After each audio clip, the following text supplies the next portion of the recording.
This morning, cash in the age of COVID-19. The pandemic appears to be accelerating the rise of digital currency.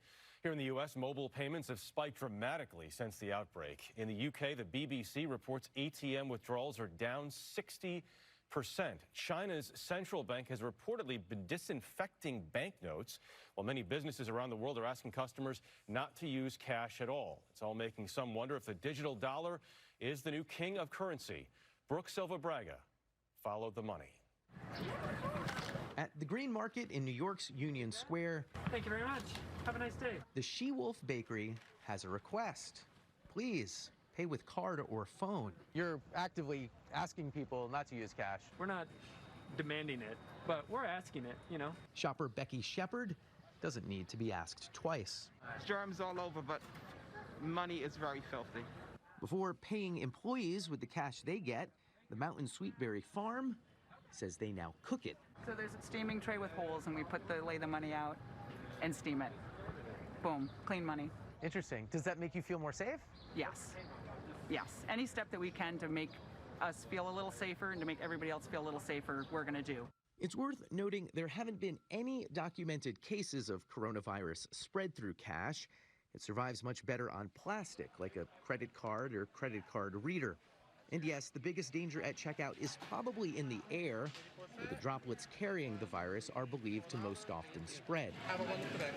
But fear may be driving new spending habits anyway. In the first quarter of the year, MasterCard reported a 40% jump in the use of contactless payment options. That's when you wave a card or phone past a reader without even touching it. Peter Rudiger covers digital payments for the Wall Street Journal. What are my contactless payment options? The big one is with your phone. If you have an iPhone, use Apple Pay. If you have an Android phone, use Google Pay. A Samsung phone, Samsung Pay. So that is your credit card. It's just your credit card stored on your phone. And what these payment methods have lacked for a long time is just a reason that it's more convenient to use them than your credit card. But if I say, what if now it's just safer because you don't have to touch a screen, you can just tap your phone, I think that'll convince more people. There's another big factor driving the shift in transactions. So much of what we used to do in person has had to move online. Yeah, looks like I'm online on all the platforms. For years, Katie Ferrara traveled the world and opened her guitar case. My heart open, I roam the world. Now, she streams shows from her living room in LA. It's a record in my mind playing again and again. In an hour, she can make $200. And how do people pay you? They can pay through PayPal, and then I also use Venmo. PayPal and Venmo are actually sister companies that both let users send money with a few taps on a phone or computer. And they're both run by CEO Dan Schulman. Are there ways that people are using your service that are new, that are maybe even surprising?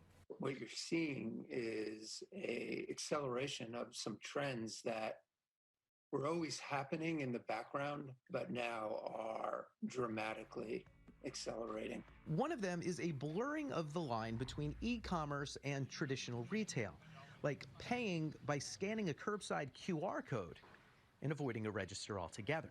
I think you're already seeing retailers who are getting ready to open, who are reimagining the way that they do the checkout experience. In fact, some of them are going to have just checkout lanes for cash only. And so think about it as sort of easy pass and cash only tolls on highways. You're going to see a separation of checkout. But if cash gets harder to use, what happens to the 20 million Americans living in households without a bank account? An earlier push to go cashless spurred a backlash and laws requiring businesses to take it.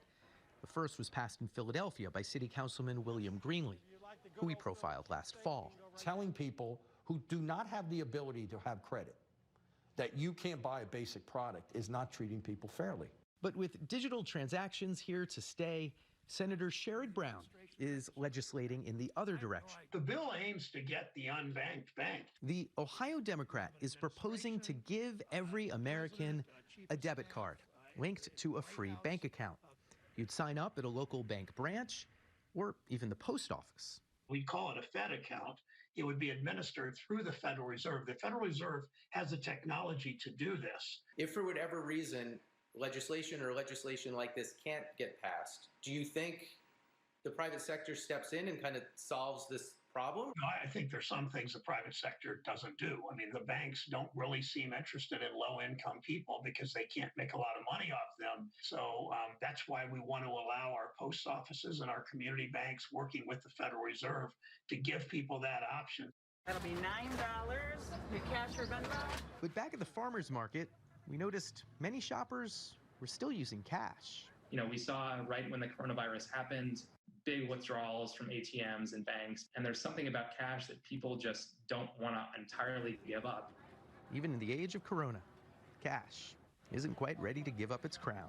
A lot of the older people, when we say we take cash or Venmo, they'll say, "What's Venmo?" And my answer is something you don't have. For CBS This Morning, Saturday, Brooke Silverbraga, New York. That's pretty good. Something you don't have. But I mean, Dana, there are a lot of people who still like to deal with cash. Although that debit card idea, if everyone has one, then you're cashless, but you can still use it. Yeah, I mean, the idea obviously is to make sure that everybody has that access. And it is interesting. I'm a Venmo or an Apple Pay person, but I found myself also going to get cash because I still have in the back of my mind what happens if we can't access something digitally, electronically, that kind of thing. We will see as we go ahead.